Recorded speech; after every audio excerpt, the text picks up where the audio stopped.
Kyle, it was a tough afternoon out there this afternoon, 40-0 at home to the York Knights. That opening 25 minutes seemed to have really done your side, and the Knights were just able to take advantage in that sort of last 15 minutes of the first half. Yeah, look, we lost the energy battle, and that last try almost just highlighted that a load of tired lads out there doing it incredibly tough over the last couple of weeks. And but you're right, the first 25 minutes we just completely, we weren't physically where we needed to be.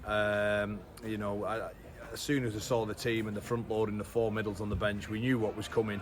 But knowing and understanding it's one thing, and actually doing it's a different thing whatsoever. So, look, we just got beat to the punch in every department in that first sort of 25 minutes, and then, I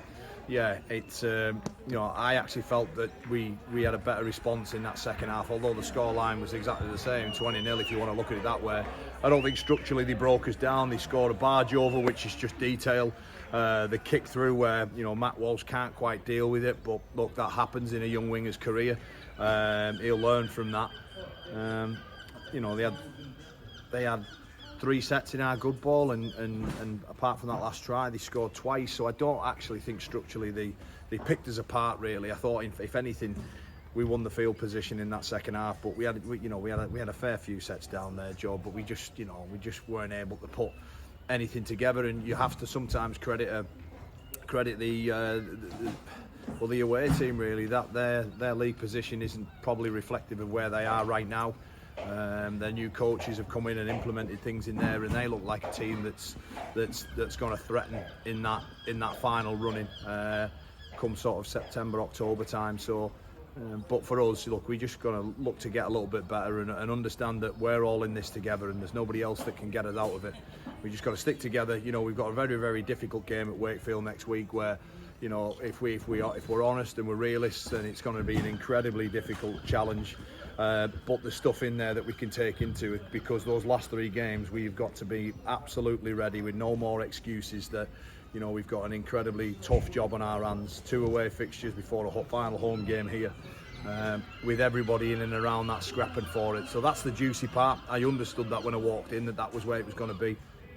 The win at Dewsbury helps us in our cause in order to keep morale up and keep the fight alive. This here today was, a lot of people were perhaps thinking about the last time these two played, but they're 2 different teams from where they are then, both us and them.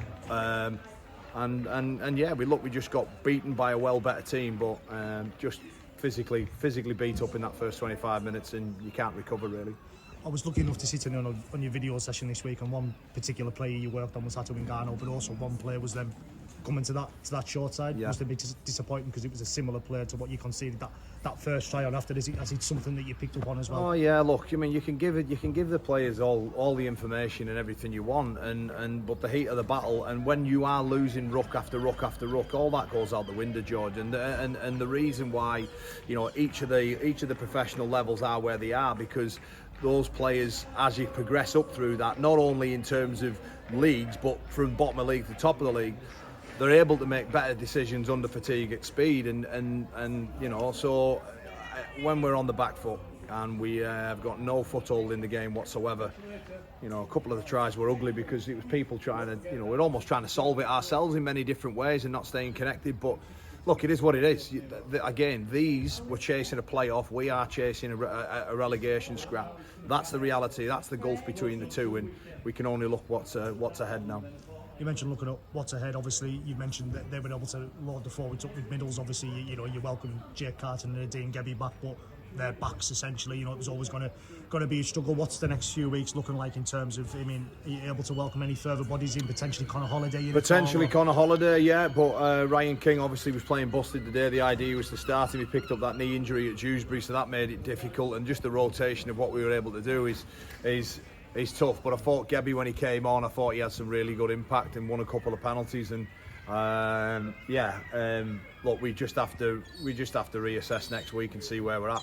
We're not in a luxurious position where we know what's coming and what's in and around. We're like I said all along, we are in an absolute mess, but it's our mess, and there's only us who can get us out of it. And obviously a trip to the league leaders, the champions of this division, in terms of of this weekend. What do your side need from that game? Because 2 points is going to be very, very difficult. What do you need from that game? Yeah, we just need a bit more of what we had in that second half. You know, just a bit more of togetherness, a bit of connectivity in our defence, and you know, we just need to keep winning our effort areas. And if we do that, you know, we can use them in the games that we've got coming up. You know, Wakefield, brilliant side, coached brilliantly by Darryl Powell, and you know, they're a Super League team ready. We came up against a Championship team today and we couldn't handle it. You know, we couldn't handle a team that was wanting in the playoffs of the Championship. So we've got a team that's, you know, wanting in Super League. So it's another level and we've just got to get ready for that.